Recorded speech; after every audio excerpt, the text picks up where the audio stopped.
नमस्कार, आप देख रहे हैं न्यूज नेशन। मैं हूं आपके साथ रोमिता तिवारी। सीधे लिए चलते हैं आपको जहां पर no money for terror conference को प्रधानमंत्री संबोधित कर रहे हैं।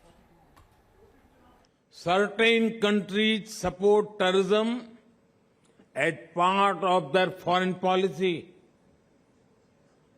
They offer political, ideological, and financial support to them.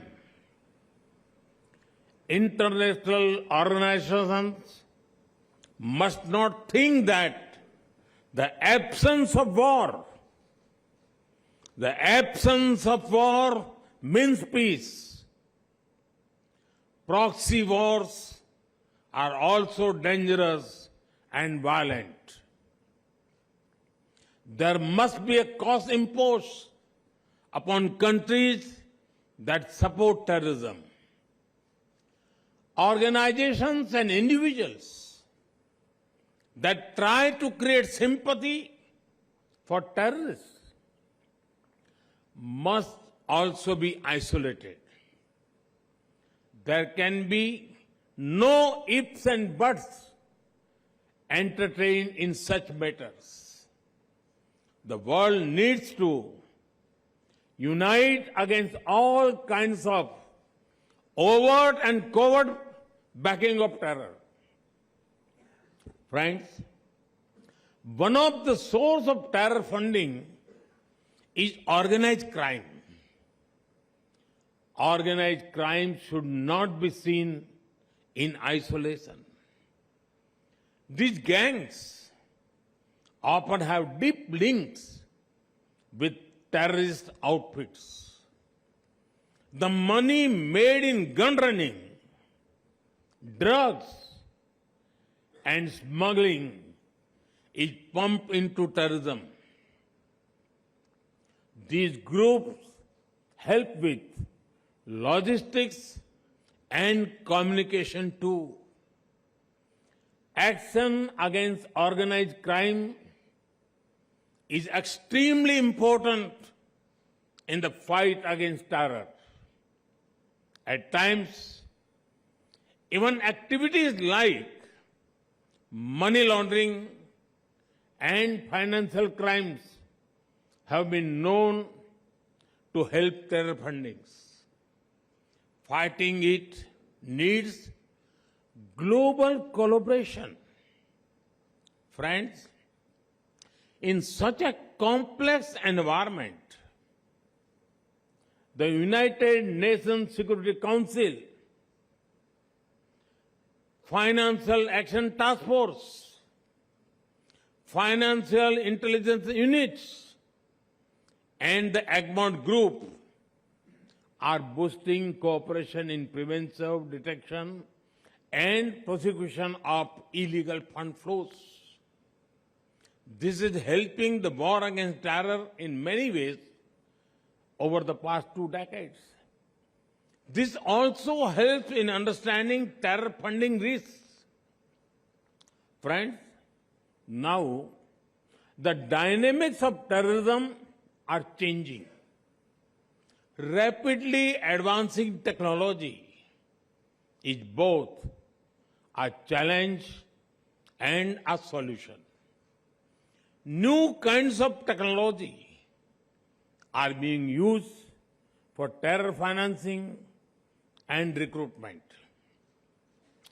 Challenges from the darknet, private currencies, and more are emerging.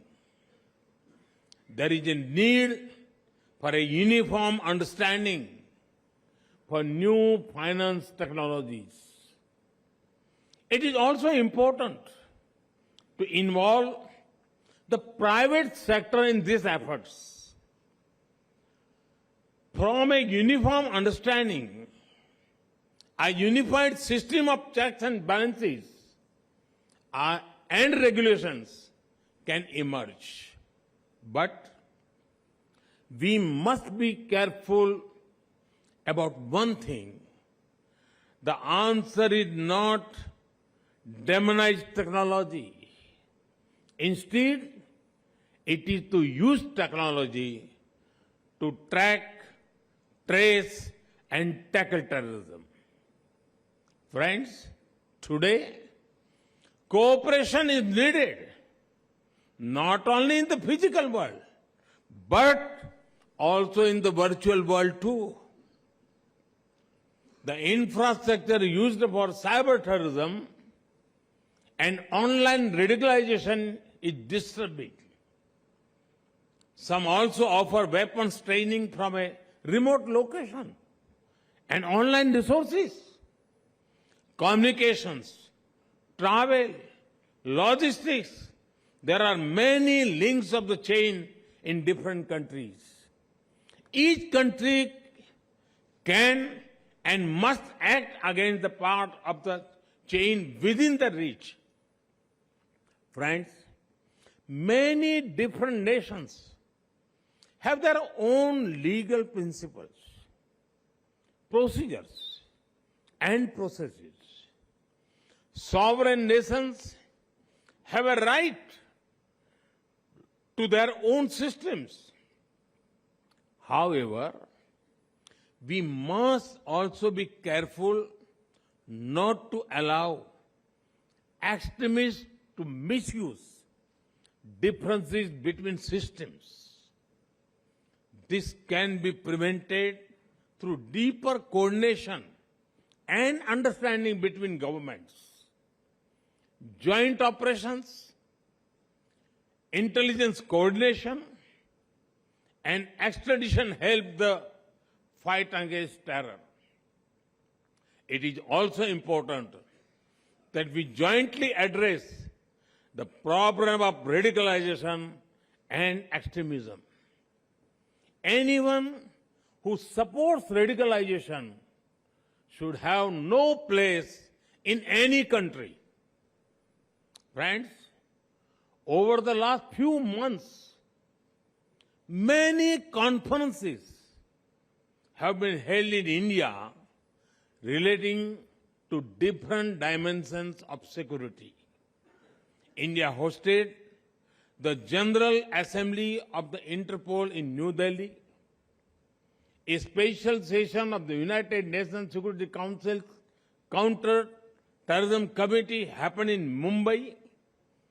At this No Money for Terror conference, India is helping build global momentum against terror funding. Our intention is to bring the world together in taking the war against terrorism to the next level.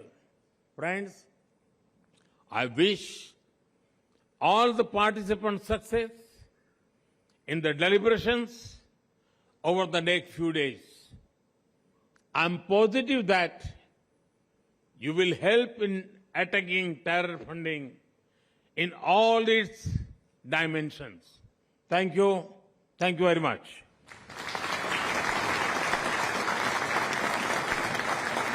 Thank you, Honorable Prime Minister, sir, for your global vision.